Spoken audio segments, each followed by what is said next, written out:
Don't let YouTube decide what information you get. That's your choice. YouTube is deleting our videos and cuts you off from a source of honest reporting. Make sure you don't lose access to NTD's news content, and take a quick moment to subscribe to our newsletter so no matter what happens here, you'll keep your access to a trustworthy news source.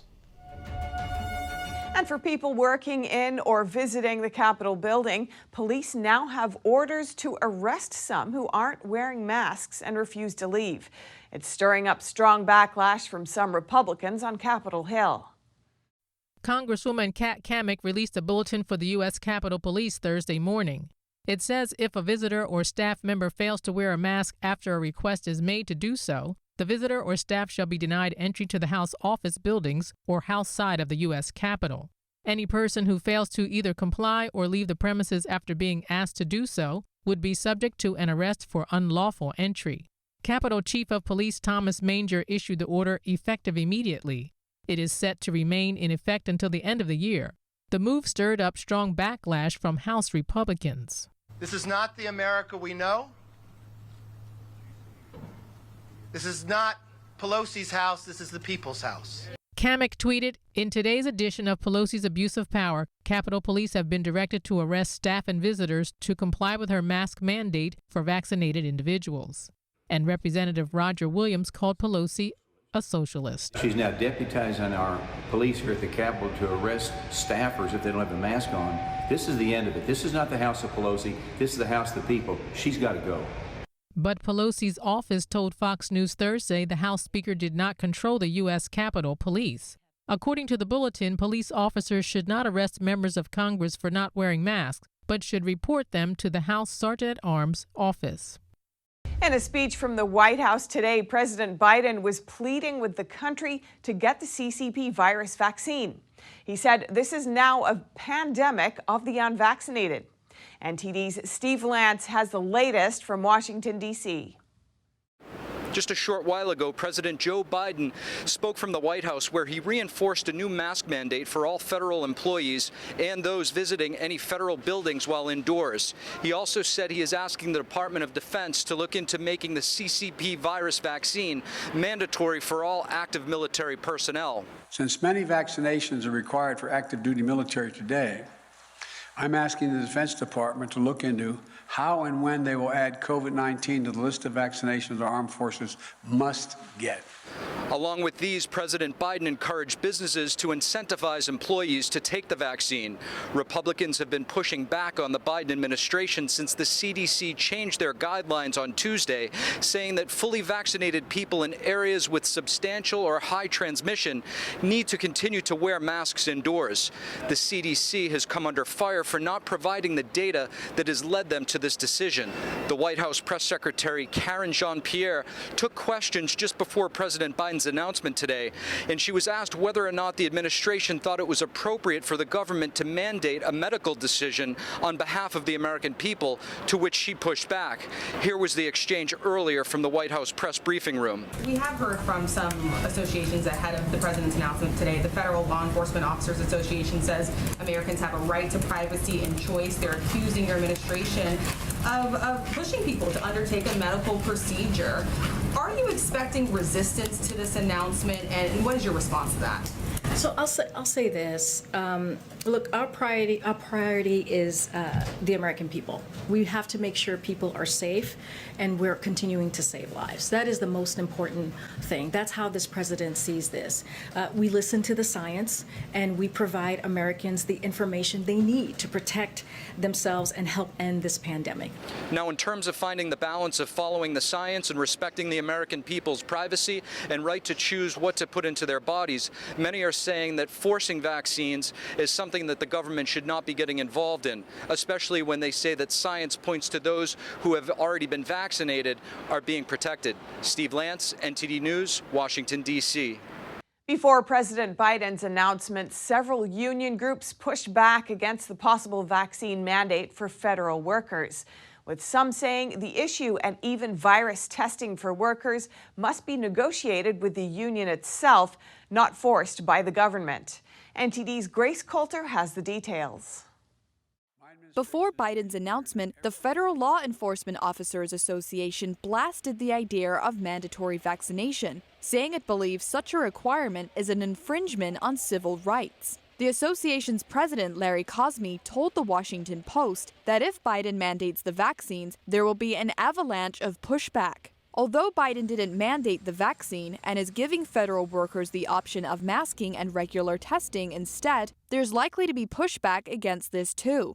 In a statement Wednesday, the American Postal Workers Union, which represents over 220,000 workers, opposed the mandate and said issues related to vaccinations and testing for COVID-19 in the workplace must be negotiated with the union itself. Likewise, the Professional Managers Association, which represents thousands of IRS managers, said in a statement that the issue should be left to agency leadership. Some traditionally left-leaning unions have also shown resistance. Randy Weingarten, president of American Federation of Teachers, said, in order for everyone to feel safe and welcome in their workplaces, vaccinations must be negotiated between employers and workers, not coerced. The union also said in a statement that the issue must be part of the collective bargaining process between unions and government leaders. However, some unions, like the International Federation of Professional and Technical Engineers, were in support of a mandate. Grace Coulter, NTD News.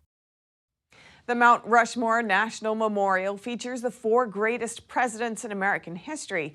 If you were to add one more to the group, who would you choose? An artist from Texas has his say in clay. And we will make America great again. And the crowd goes crazy.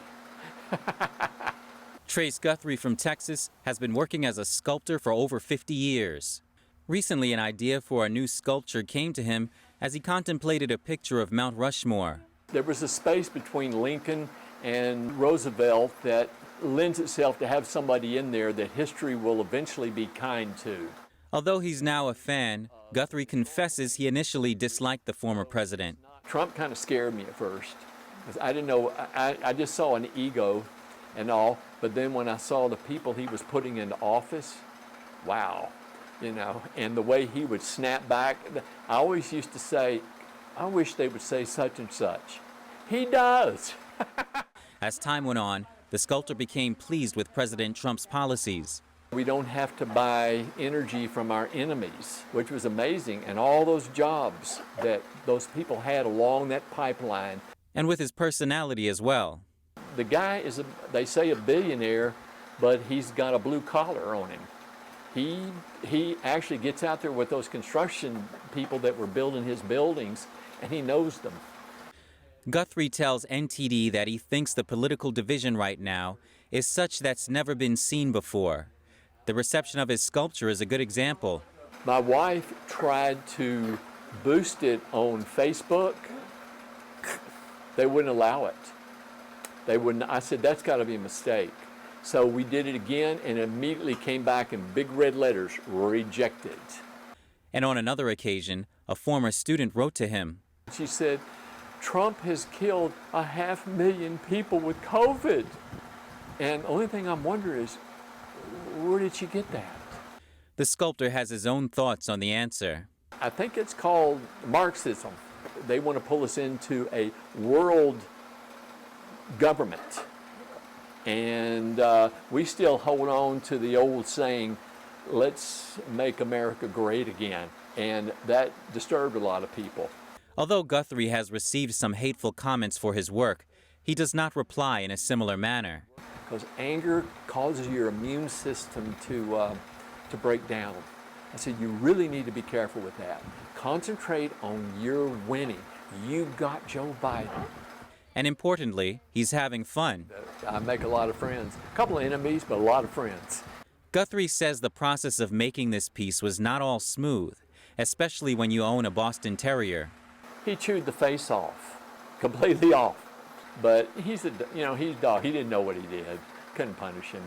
And though each copy takes many hours to make, Guthrie says he will continue. Everybody deserves a good Mount Trumpmore. Guthrie is currently working on his 41st Trumpmore sculpture. For the 45th one, he is planning to paint the number red. Muriel Bowser, the Democrat mayor of Washington, D.C., is requesting $11 million from the city council to hire and train more police officers. This comes as violence rises in the metropolitan area. I will be sending an additional $11 million supplemental budget request to the council this week. Mayor Muriel Bowser announced Wednesday that she is seeking new funding for the police department. The funds would pay for 20 new police officers this year and 150 in 2022. Last year, the city council voted to defund the police by $15 million, but Bowser has opposed the campaign. We saw shooting incidents escalate last year during the pandemic. This year, we've continued to experience an unacceptable level of gun violence. Several high-profile shootings in D.C. this month have made national headlines and angered the community. Bowser has directed the police department to work overtime against the gun violence, but she is also concerned that the D.C. courts have not been working at full capacity. That means the criminals arrested by the police could be back on the street within weeks. Also not just about getting the courts fully open. We also need the courts to be fully staffed. Bowser said that D.C. relies on the federal government to fill court vacancies. There are now 12 vacancies on the D.C. Superior Court, and the number of cases requires a full slate of judges. Data shows the number of pending criminal cases is up over 74% compared to 2019 for the D.C. Superior Court. D.C. is not the only city asking to increase its police spending. Baltimore, a city also controlled by Democrats, has already proposed a $28 million increase for the police budget this year. And moving on now to what we might see more of lighting up our skies. In the 15th century, when Henry VII saw the first British fireworks display, he may not have expected them to still be around half a millennium later. But could fireworks have finally met their match? NTD's Joy Duguid has the story. They light up the night sky in beautiful formations. They featured in the Tokyo Olympics opening ceremony. No, this is not fireworks, it's drones. John Hopkins co-founded British drone display company Celestial.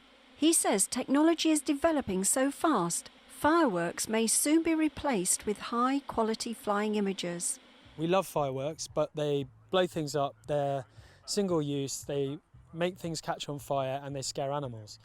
So what we're trying to do is create something creatively more interesting, green because we use renewable energy sources, and we don't scare the animals. Celestial flies as many as 300 drones in formations such as robot, dancer, butterfly, and inverted pyramid. And what we like to think of what we're doing here at Celestial is marrying technology with soul. We want to inject organic movement and human spirit into these drones and into this technology. But behind every perfect formation is an enormous amount of preparation work. So every drone needs to be laid out, the batteries need to be put in, everything needs to be checked, and each drone needs to be calibrated, which means you've got to kind of pick it up and move it around because they've all got little accelerometers inside that need to be kind of calibrated for a safe flight. The companies say they are now working on the live control of displays, allowing an artist or drone DJ to play the swarm in time with music as they fly. Joy Duguid, NTD News.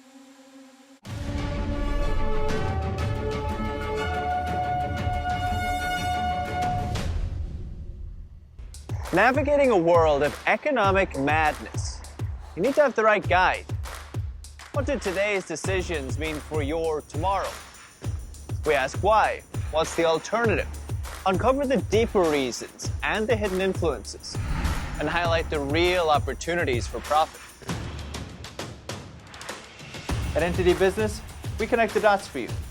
Good evening. Thanks for joining us.